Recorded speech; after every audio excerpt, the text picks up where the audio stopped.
Un saludo muy especial para todas las personas que se conectan con esta nueva entrega de entrevistas El Espectador.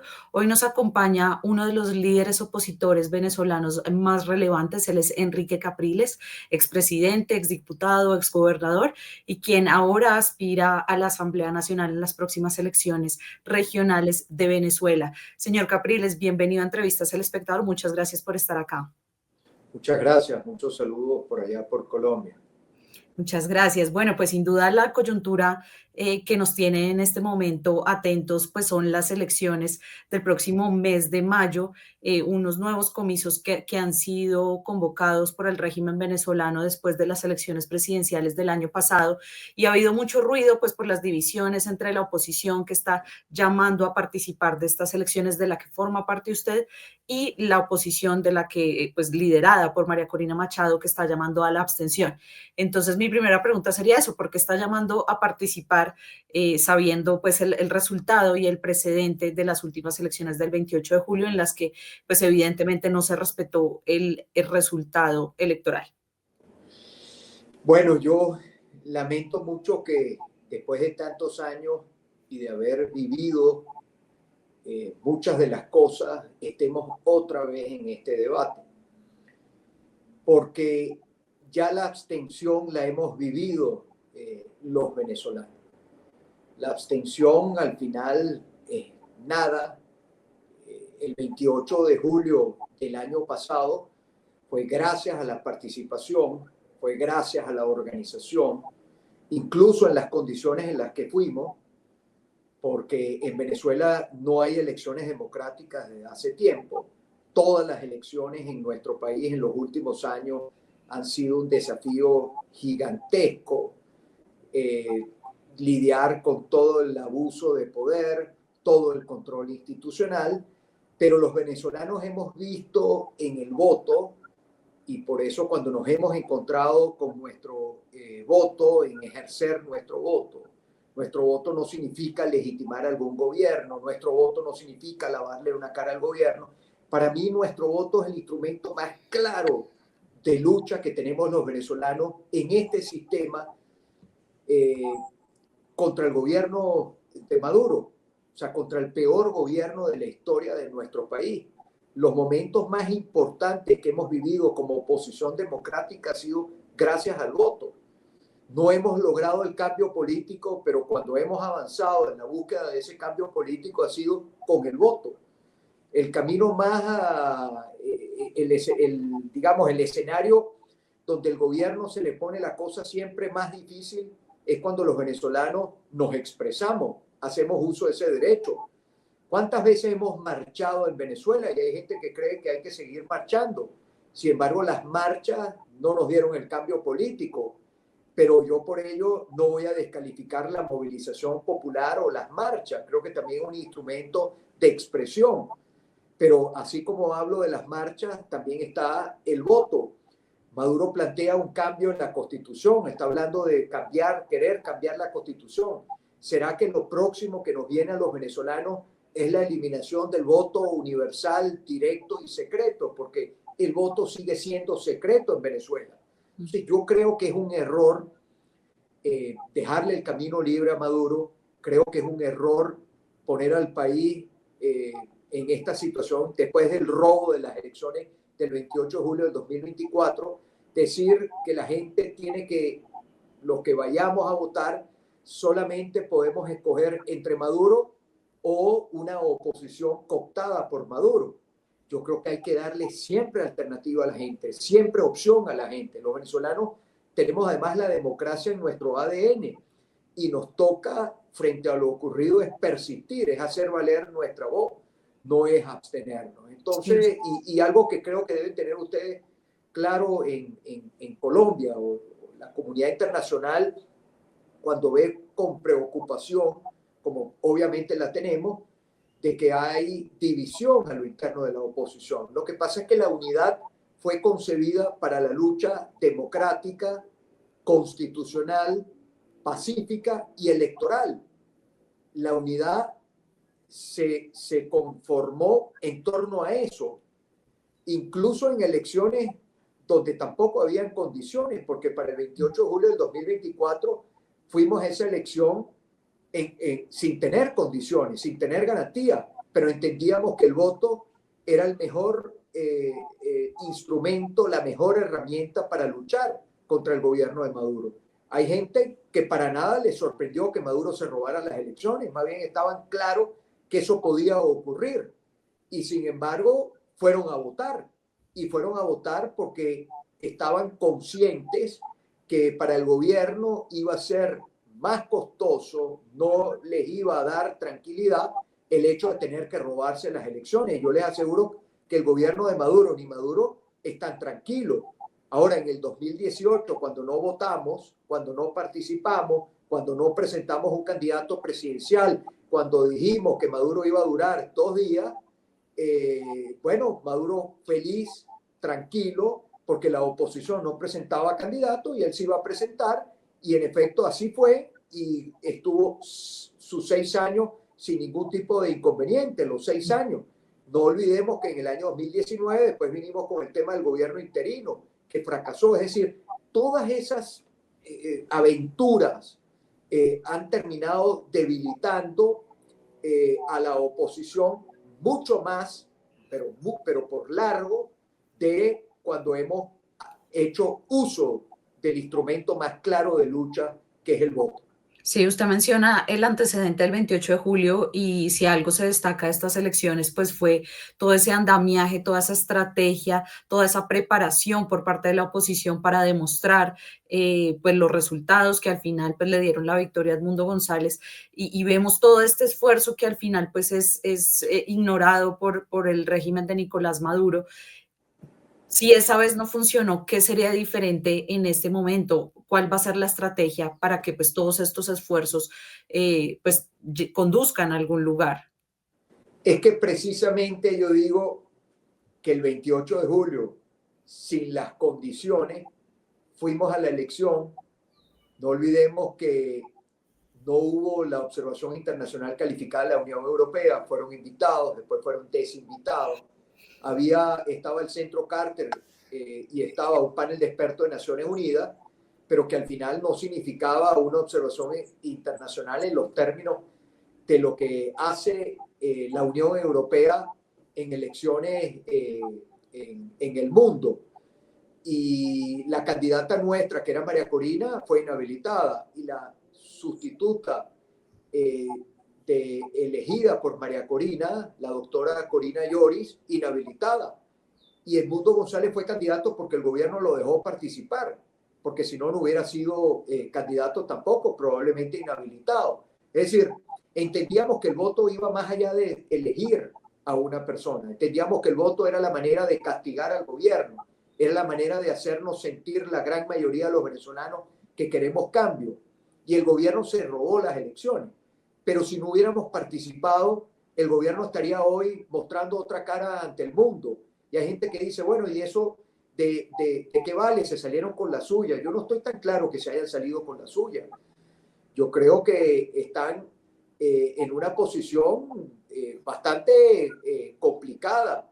Lo que pasa es que la comunidad internacional no quiere repetir el gobierno interino, es decir, reconocer, entrar en un Guaidó segunda parte. Creo que hay una conciencia de la realidad. Ahora, ¿cómo destrancamos este juego?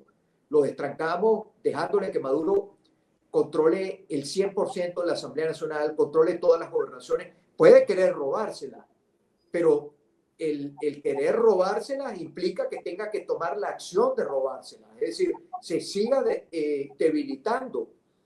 Yo creo que ese es el terreno donde quienes somos demócratas y quienes tenemos una posición clara de cambio político, democrático, constitucional, pacífico, electoral en Venezuela, creo que renunciar a ella para mí no es una opción. Entonces, yo creo que más bien, imagínate la fuerza que sería que se llamara completamente todos, vuelvan caras los venezolanos, utilizando ese episodio de la historia de que los venezolanos que votamos el 28 de julio por Edmundo González saliéramos a votar otra vez para elegir 24 gobernadores, para elegir la Asamblea Nacional. ¿Qué haría Maduro en un escenario como ese? Mi opinión es que suspendería las elecciones, dejaría a un lado las elecciones, porque es obvio que Maduro, lo que le queda frente a lo que el pueblo venezolano expresó, lo que le queda es la abstención, es decir, promover la abstención, que no participemos y dividir a la oposición. Creo que ahí es donde gana Maduro. Ahora, la unidad, insisto, no puede ser para no hacer nada. El plan no puede ser no hacer nada. El plan no puede ser de quienes estamos en el país simplemente dedicarnos a escribir en las redes sociales o grabar videos o decir, bueno, ya mañana va a caer el gobierno, o decir, bueno, estamos esperando a ver qué va a hacer el presidente de los Estados Unidos. Para mí es claro que el presidente de los Estados Unidos ni otro presidente va a resolver la crisis que estamos viviendo los venezolanos. Más bien lo que estamos viendo ahorita de la administración del gobierno de los Estados Unidos, a quienes estamos en Venezuela, nos preocupa enormemente. Aquello de que, bueno, que le están quitando recursos a la dictadura de Maduro, y el hecho de que se vaya a Chevron, eso va a significar que Maduro no va a tener dinero. No, lo que va a significar es que el petróleo, que es el principal recurso que tenemos los venezolanos, va a volver otra vez claramente al mercado,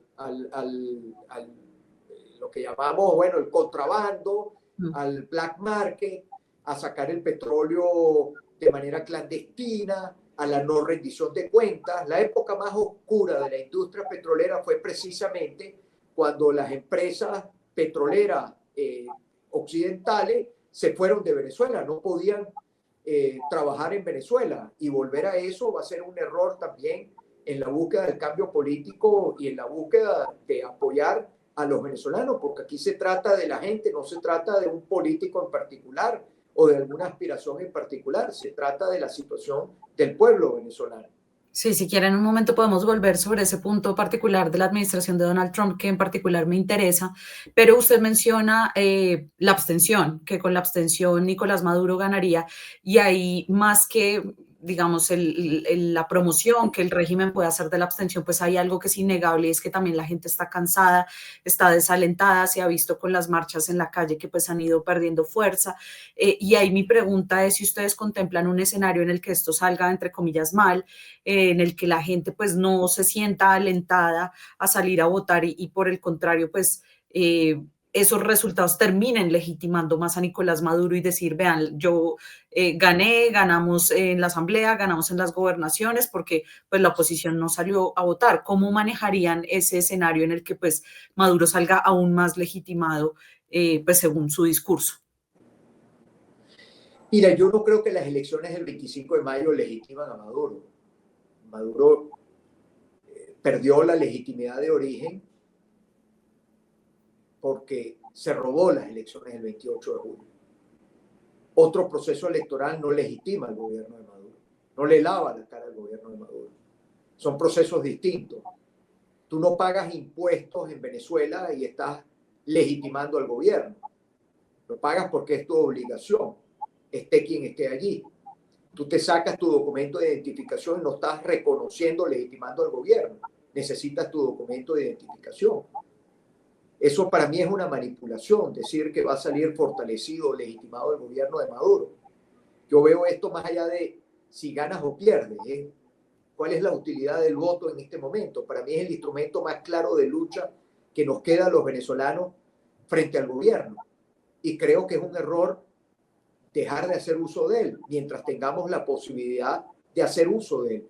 La historia está llena de ejemplos de cómo regímenes autoritarios, dictatoriales, abrieron las puertas a una transición democrática desde el voto, desde una elección viciada. Los chilenos no fueron con el plebiscito de Augusto Pinochet, del dictador Pinochet, los chilenos fueron en las peores condiciones y prevaleció la voz del pueblo chileno. Es decir, desde la persistencia en el ejercicio de un derecho, sigues y sigues hasta que en algún momento se abre la puerta. Es lógico que haya cansancio. ¿Cómo no vamos a estar cansados después de tantos años de lucha? Después que pensábamos que el 28 de julio abriría finalmente la alternabilidad y el cierre de un ciclo político desastroso, oscuro para los venezolanos.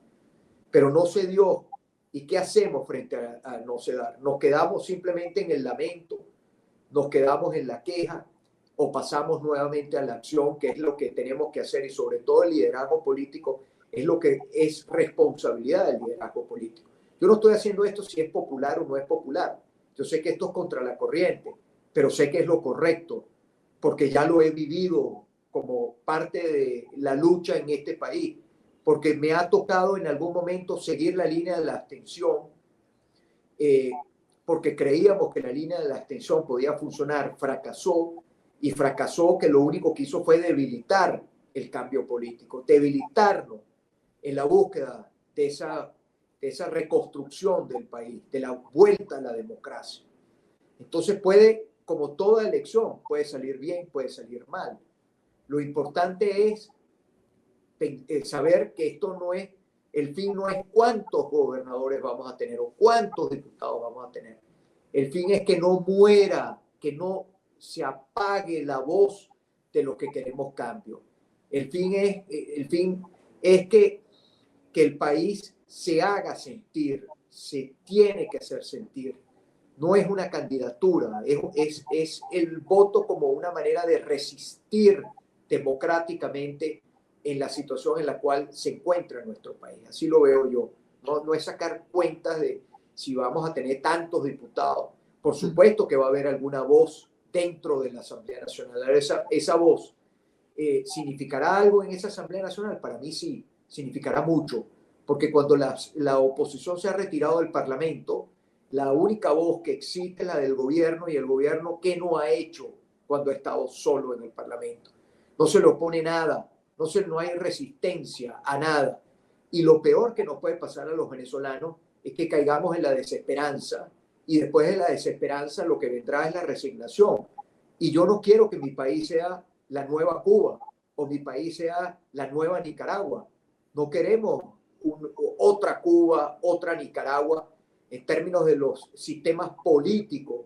Yo siento un profundo respeto por el pueblo cubano como por el pueblo de Nicaragua, pero son países donde hay unos regímenes donde no hay libertades, ve las condiciones de vida de los cubanos, y yo no quiero que eso sea lo que pase en mi país. Y son realidades, es verdad que son realidades distintas, pero ¿quién dice que eso no pueda terminar siendo, si se va apagando la voz, la nueva realidad, el futuro de Venezuela? Y ese no puede ser el futuro de Venezuela.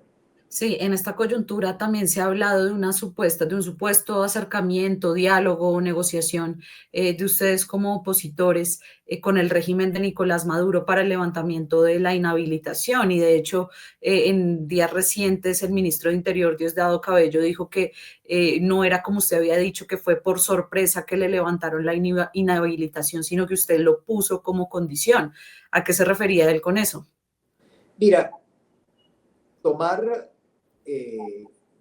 pensar que Diosdado Cabello pareciera que el único rol que él tiene siempre es de sembrar cizaña, de amenazar, de insultar, de descalificar.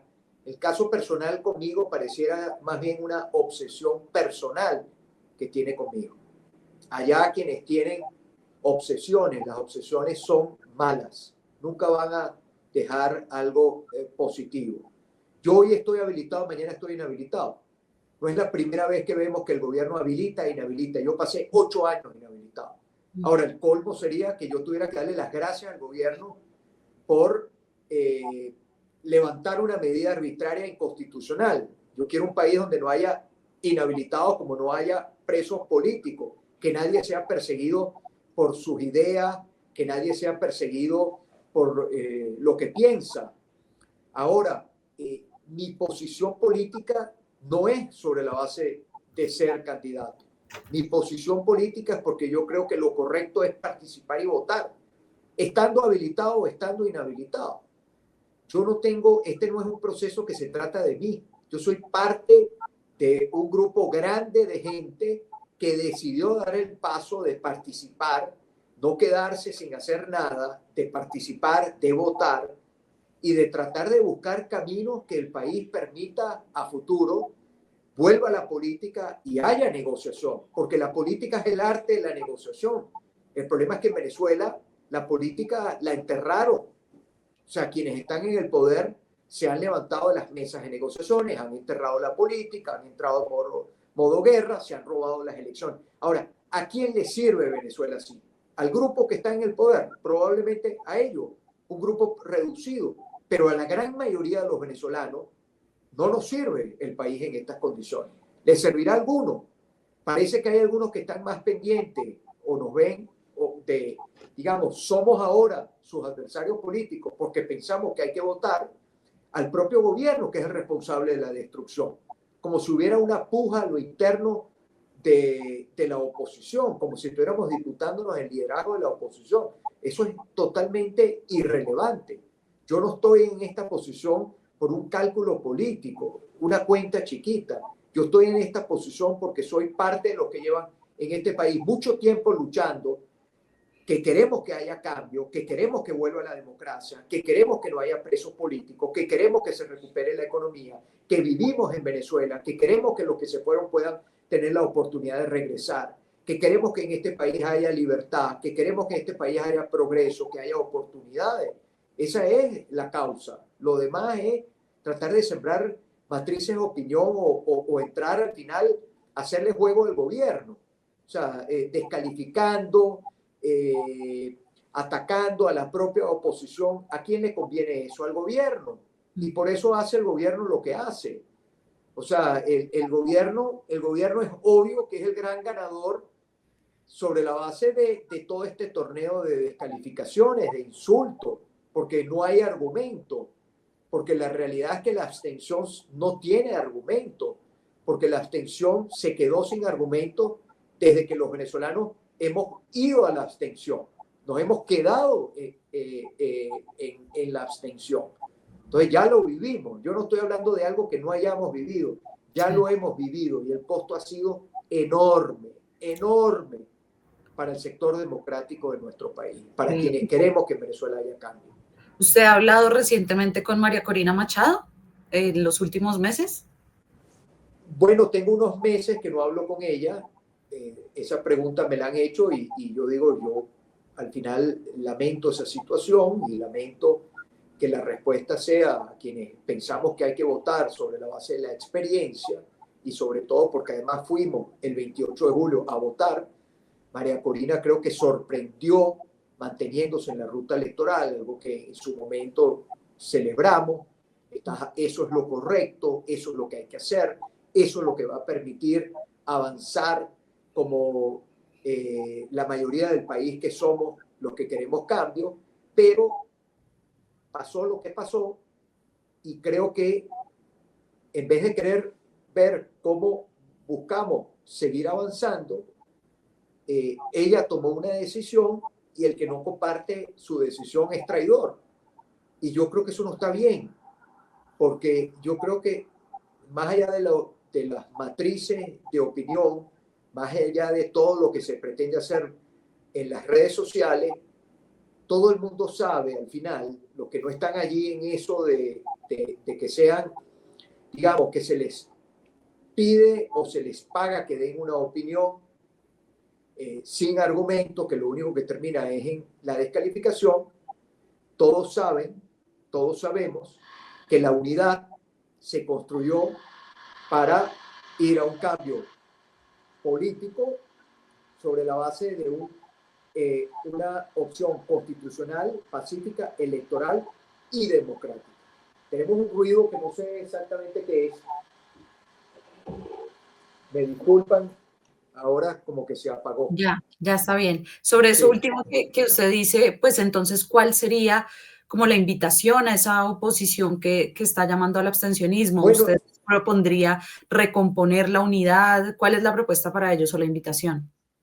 Ojalá que podamos encontrarnos más adelante, los que queremos cambio en el país, pero lo cierto es que, mira,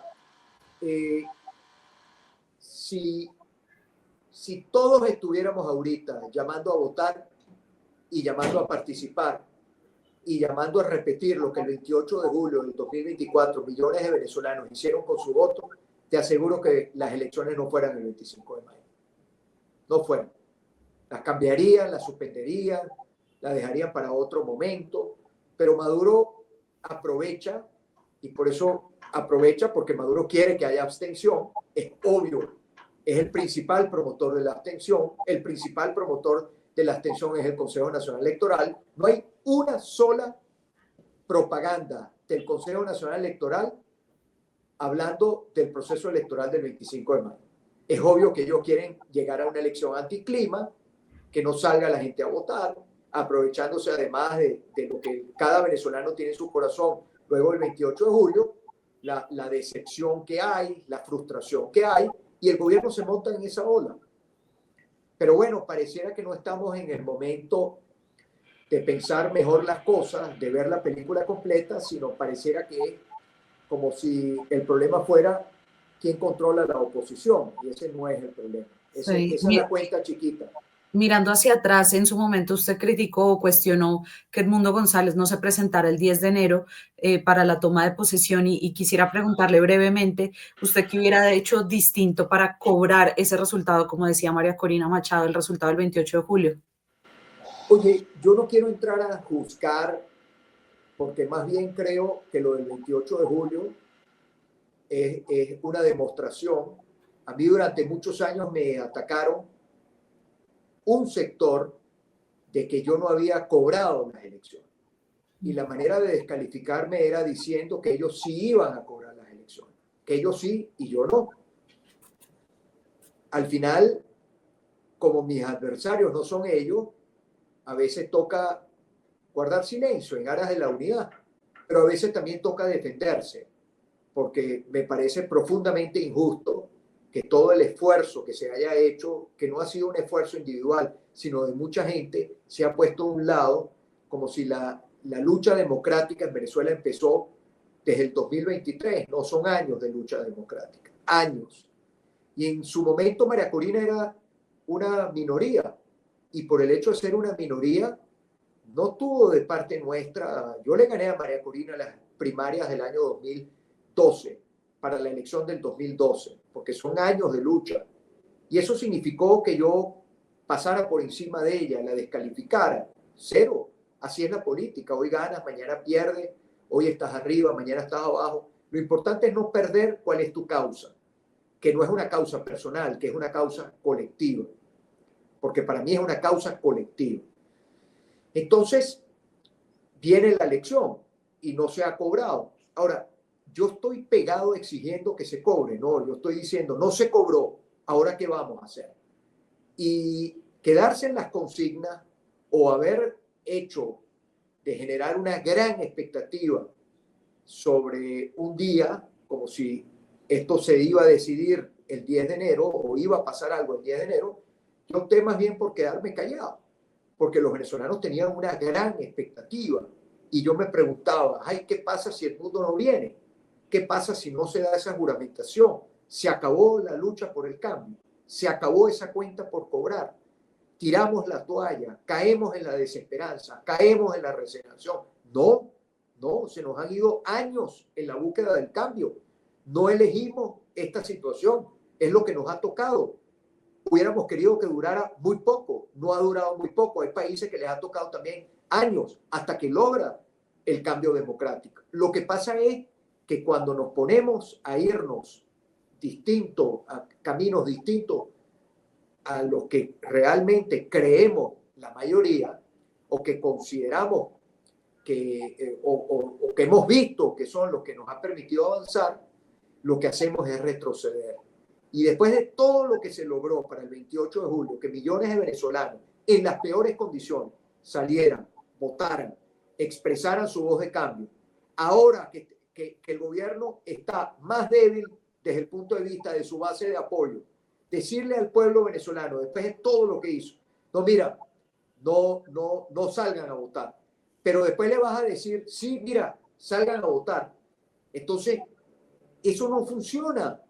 Tú tienes que votar ahora y tienes que votar contra la reforma y tienes que votar en cada elección que se plantee para seguir dejando viva la voz hasta que logres que esa voz sea respetada. Bien. Ahí está la historia, repito, ahí está la historia. Se nos va acabando el tiempo, pero no quisiera cerrar esta entrevista sin preguntarle precisamente pues cuál sería su llamado para la administración de Donald Trump en cuanto a lo que tiene que ver con las sanciones que usted ya lo esbozaba hace un momento, pero también para el gobierno colombiano, que ha sido un poco ambiguo, dice que pues no se han presentado las actas, que necesita las actas para pues dar alguna, para tomar alguna postura sobre la elección de Nicolás Maduro. ¿Cuál sería el llamado para estos dos gobiernos que son claves pues para el desarrollo de Venezuela? Bueno, sobre el presidente Trump, volver otra vez, es la segunda presidencia de Trump. Ya Trump tuvo una experiencia con respecto al tema venezolano. Insistir en algo pensando que simplemente era un problema de actores, que fue parte del problema, obviamente, y lo saben en Washington, pero más allá del tema de los actores es la política, debilitar el tejido social de los venezolanos, sacar a Venezuela del mercado petrolero occidental, tratar de aislar a Venezuela no va a generar un cambio político, lo único que va a hacer es alejar ese cambio y debilitar las condiciones de los venezolanos y presionar nuevamente el tema migratorio, que es una de las cosas que el presidente de los Estados Unidos ha manifestado tanta preocupación.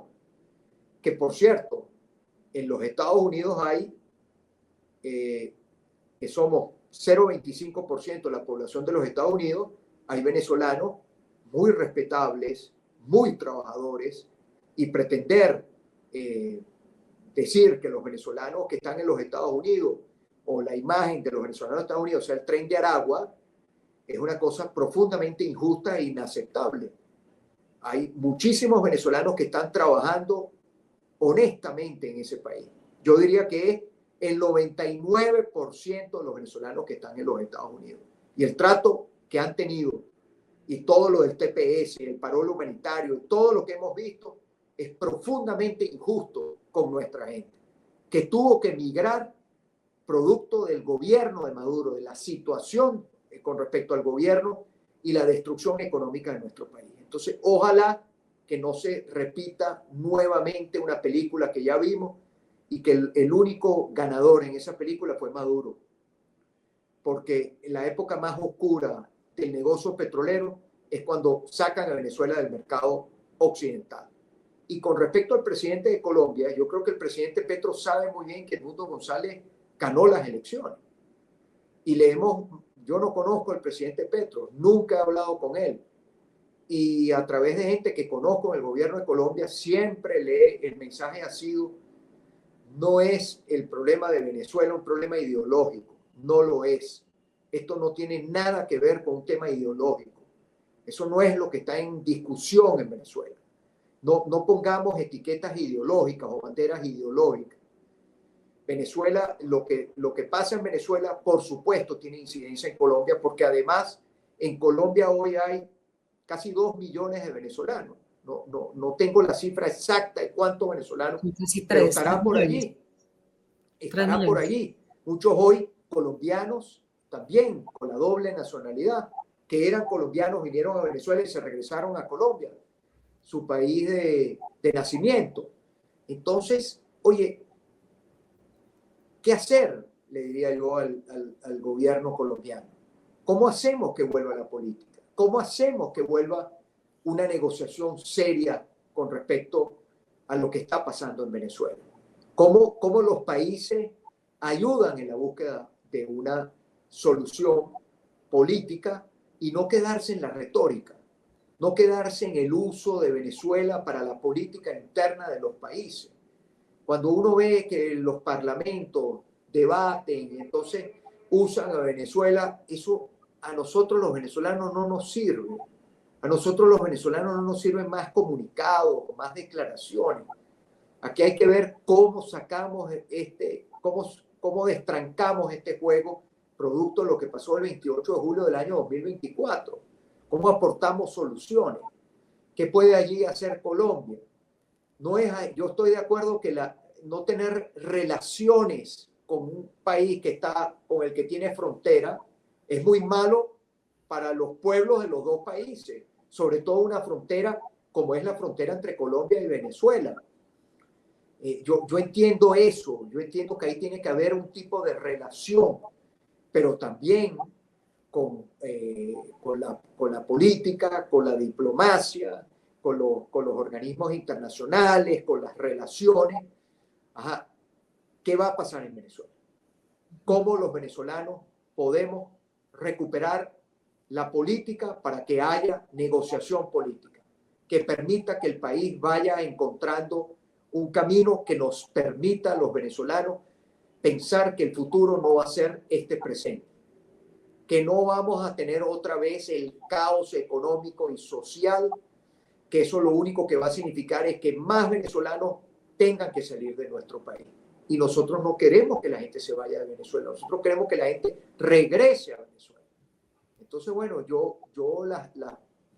las posiciones a veces, yo no sé muy bien qué están pensando hoy en el gobierno colombiano. No tengo cómo saberlo. Bien, pues señor Capriles, muchísimas gracias por estos minutos, exdiputado, ex candidato y ahora aspirante a la Asamblea Nacional. Muchas gracias por haber estado en Entrevistas El Espectador. Muchas gracias y saludos a todos por Colombia. Claro que sí, y a todas las personas que se conectaron con esta edición de Entrevistas El Espectador, muchas gracias por su audiencia, su sintonía y espero que nos podamos ver en una próxima oportunidad. Hasta pronto.